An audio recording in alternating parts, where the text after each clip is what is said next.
আসসালামু আলাইকুম। এখন শুনবেন সংবাদ শিরোনাম। প্রধানমন্ত্রীর সঙ্গে দেখা করলেন ভারতীয় হাই কমিশনার। পাইপলাইনে আরও ডিজেল আমদানি নিয়ে আলোচনা, বদলায়নি পাম্পের দীর্ঘ লাইনের চিত্র।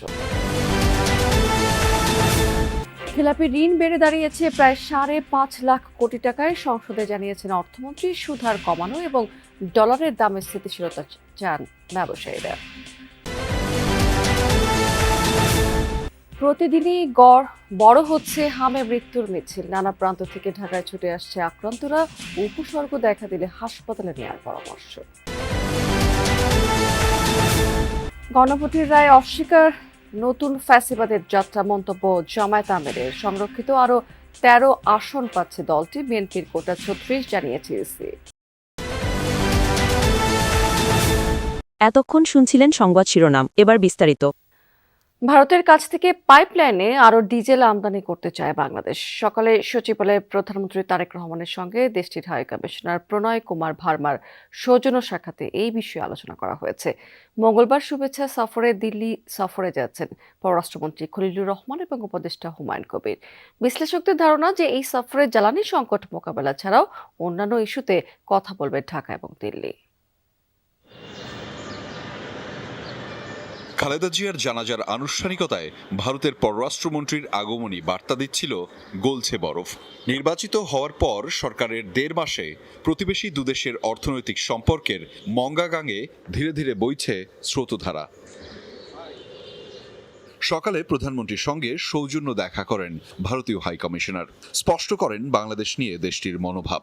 পরে উপদেষ্টা হুমায়ুন কবির জানান, পাইপলাইনের মাধ্যমে ভারত থেকে ডিজেল আমদানি বাড়ানোর বিষয়ে কথা বলেছেন তারা। এটা পিপল টু পিপল যাতে হয়, তো দিস ইজ দি সম্পর্ক। এটা ভারতও চাচ্ছে, আমরাও চাচ্ছি এখন পিপল টু পিপল সম্পর্ক জোরদার করতে। তো প্রত্যেক জায়গায় আমরা কালচারাল এক্সচেঞ্জেস মোর চাই।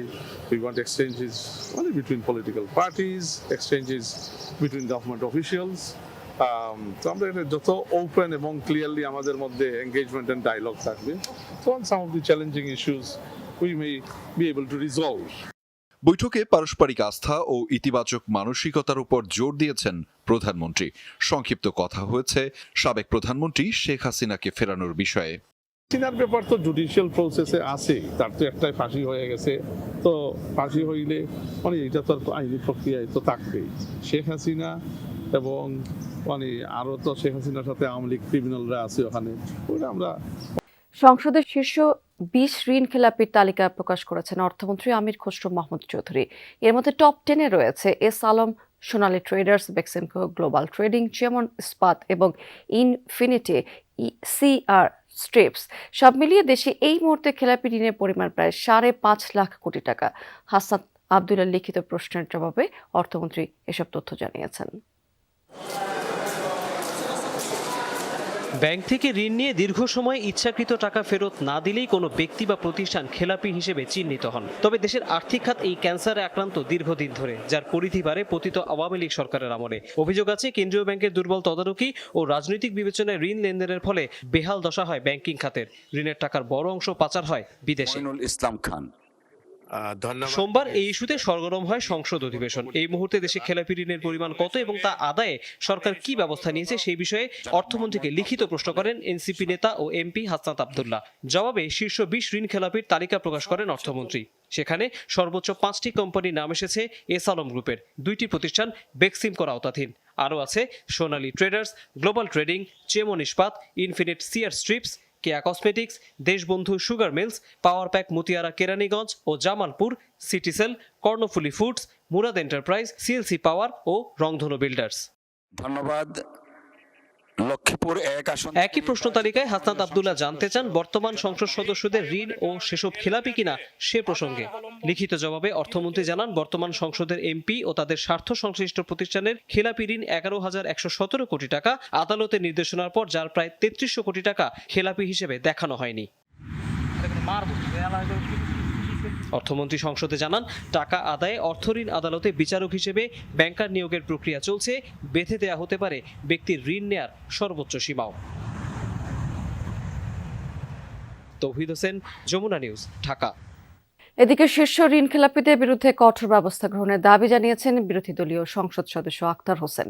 অধিবেশন শেষে তিনি বলেছেন যে এটি দেশের জন্য অশনি সংকেত। বিএনপি থেকে নির্বাচিত কিছু সদস্য ঋণ খেলাপের দায়ে শপথ নিতে না পারায় উদ্বেগ প্রকাশ করেছেন আক্তার হোসেন। বিএনপি থেকে নির্বাচিত এমন অনেক সংসদ সদস্য আছেন যারা এখনো পর্যন্ত হামের উপসর্গ নিয়ে রাজশাহীর 2টি হাসপাতালে গত 24 ঘন্টায় আরও 4 শিশু মৃত্যু হয়েছে। এছাড়া হামের উপসর্গ নিয়ে সিলেট ওসমানী মেডিকেলে মারা গেছে 4 মাস বয়সী এক শিশু। রাজধানীর সংক্রামক ব্যাধি হাসপাতালেও মারা গেছে আরও একজন। সোমবার দুপুরে হাসপাতালে পেডিয়াট্রিক আইসিইউতে চিকিৎসাধীন অবস্থায় শিশুটির মৃত্যু হয়েছে।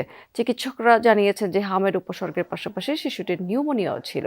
সিলেটে এখন পর্যন্ত 80 জনের হাম শনাক্ত করা হয়েছে। বর্তমানে হাসপাতালে চিকিৎসাধীন 71 জন রয়েছে। এদিকে 3 মাসে রাজশাহীতে চিকিৎসাধীন অবস্থায় 49 জনের মৃত্যু হয়েছে। 24 ঘন্টায় রাজশাহী মেডিকেলে নতুন রোগী ভর্তি হয়েছে 20 জন। ময়মনসিংহ, চাঁদপুর, বরিশাল সহ বিভিন্ন জেলার হাসপাতালে হামের উপসর্গ নিয়ে আরও নতুন রোগী ভর্তি করা হয়েছে। এদিকে দ্বিতীয় দিনের মতো 18 জেলার 30 উপজেলায় হামের বিশেষ টিকাদান কর্মসূচি পালিত করা হয়েছে। টিকা দেওয়া হয় 6 মাস থেকে 59 মাস বয়সী শিশুদের। আগামী 3 মে থেকে দেশজুড়ে হামের টিকাদান কর্মসূচি শুরু হবে বলে জানানো হয়েছে। দেশের নানা প্রান্ত থেকে ঢাকায় ছুটছেন হাম আক্রান্ত রোগীরা, যাদের বেশিরভাগেরই ঠাঁই হচ্ছে ঢাকার ডিএনসিসি ডেডিকেটেড হাসপাতালে। গেল 24 ঘন্টায় এই হাসপাতালে নতুন করে ভর্তি হয়েছে আরও 52 জন। এখন পর্যন্ত চিকিৎসা নেওয়া 257 শিশুর মধ্যে 44 জন রয়েছে আইসিইউতে। সব মিলিয়ে গেল 20 দিনে হাম সন্দেহে সারা দেশে আক্রান্ত 7610 জন, আর 117 জন মারা গেছে।